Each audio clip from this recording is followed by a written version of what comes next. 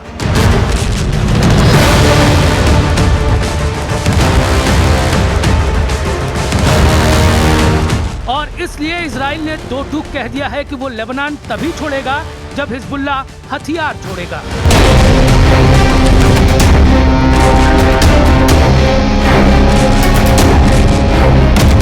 Israel के रक्षा मंत्री Israel COTS ने कहा कि इजराइल का लेबनान की जमीन पर कब्जा करने का कोई इरादा नहीं है, लेकिन जब तक हिजबुल्लाह अपने हथियार नहीं छोड़ता तब तक इजरायली सेना दक्षिणी लेबनान के कुछ इलाकों में तैनात रहेगी।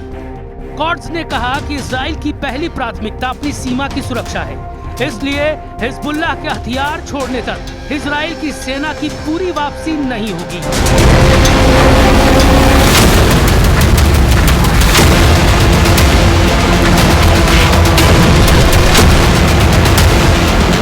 मतलब साफ है, कोई पीछे हटने को तैयार नहीं है। हिजबुल्लाह पहले ही इनकार कर चुका है और अब इजराइल के तेवर भी तीखे हैं। कॉर्ड्स ने तो ये तक बोल दिया कि अमेरिकी राष्ट्रपति के दबाव के बाद इजराइल को अपनी रणनीति बदलनी पड़ी, क्योंकि ट्रंप बीच में नहीं आते तो इजराइल लेबनान में इतने हवाई हमले करता कि हिजबुल्लाह खत्म हो जाता।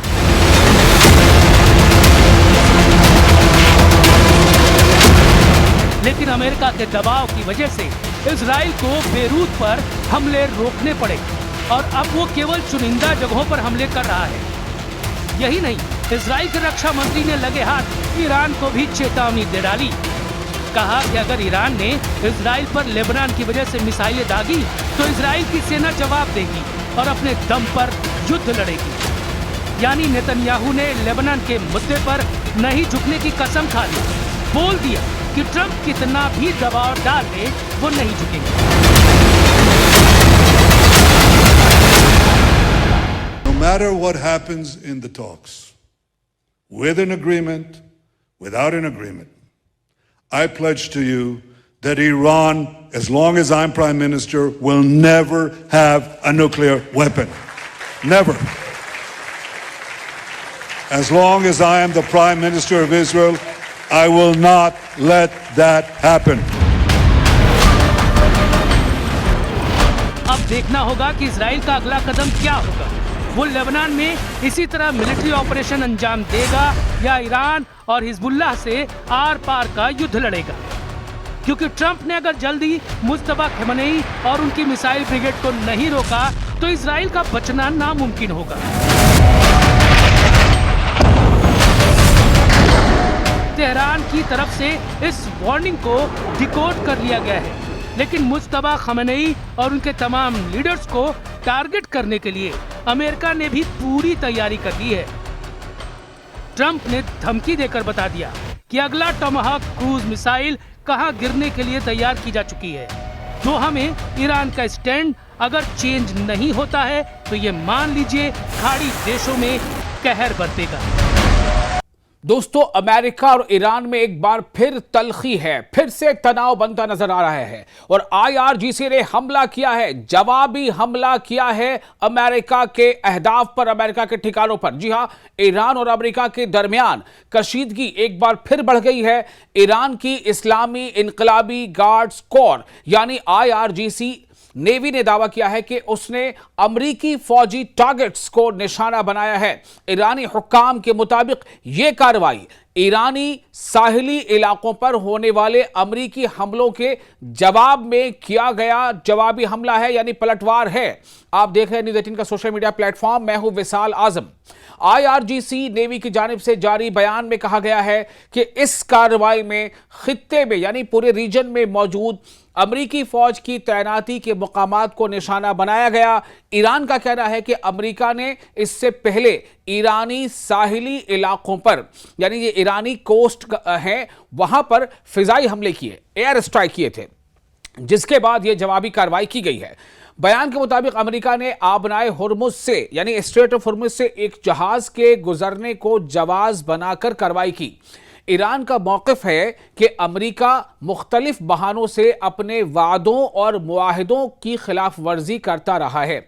ये ईरान कह रहा है कि अलग अलग हीले बहानों से अमेरिका ने जो एक MOU साइन किया है, मेमोरेंडम ऑफ अंडरस्टैंडिंग साइन किया है, उस पर दस्तखत हुए हैं दोनों मुल्कों के, जो ईरान के साथ ईरान अमेरिका के बीच, उसकी जो है एक वायलेशन किसी न किसी बहाने से अमेरिका लगातार कर रहा है। दूसरी जानिब अमेरिकी सेंट्रल कमांड यानी सेंटकॉम ने भी ईरान में बाज अहदाफ कहते हैं टारगेट को, बाज टारगेट्स पर हमलों की तस्दीक की है। अमेरिकी हुकाम का कहना है कि यह कार्रवाई एक ड्रोन हमले के जवाब में की गई है। यानी ईरान कह रहा है कि चूंकि अमेरिका ने ईरानी कोस्ट पर हमला किया, एयर स्ट्राइक किया, इसलिए ईरान जो है वो उसने जवाबी हमला किया। अमेरिका का कहना है कि हमने हमला बेशक किया, लेकिन हमने कुछ ड्रोन हमले की जवाबी हमला किया, जिसमें उनके मुताबिक सिंगापुर के परचम बरदार माल बरदार जहाज MV एवर लोली को निशाना बनाया गया था।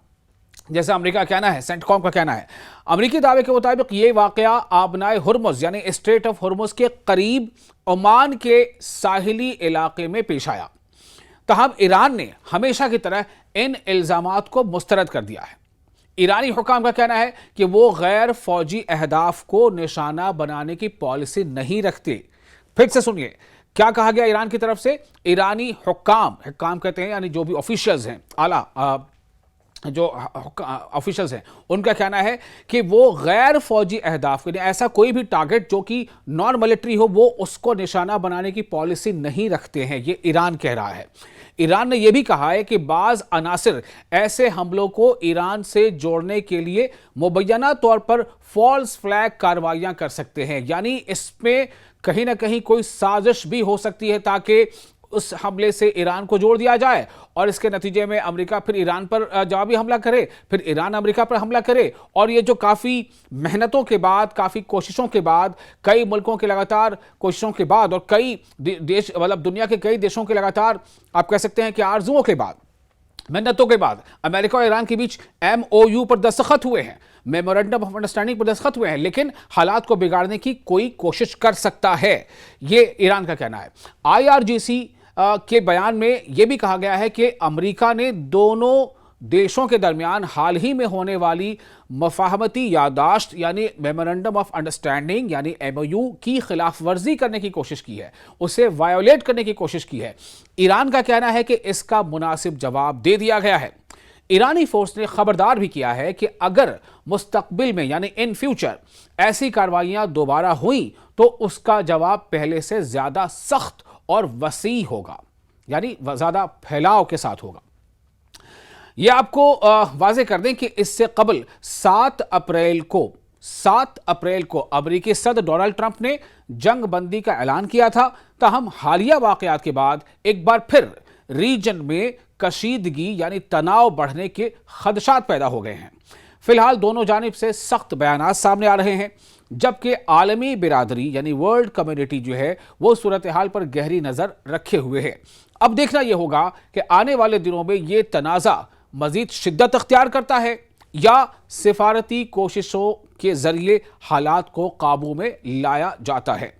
फिलहाल इतना ही, लेकिन हाँ, हालात जैसे जैसे बदलेंगे वैसे वैसे आपको हम कोशिश करेंगे कि आपको अपडेट रखें, आपको ताज़ा जानकारी पहुंचाएं। आपको ये वीडियो कैसा लगा, आप इस बारे में अपने तासुरात हमें कमेंट बॉक्स में लिखकर शेयर कर सकते हैं।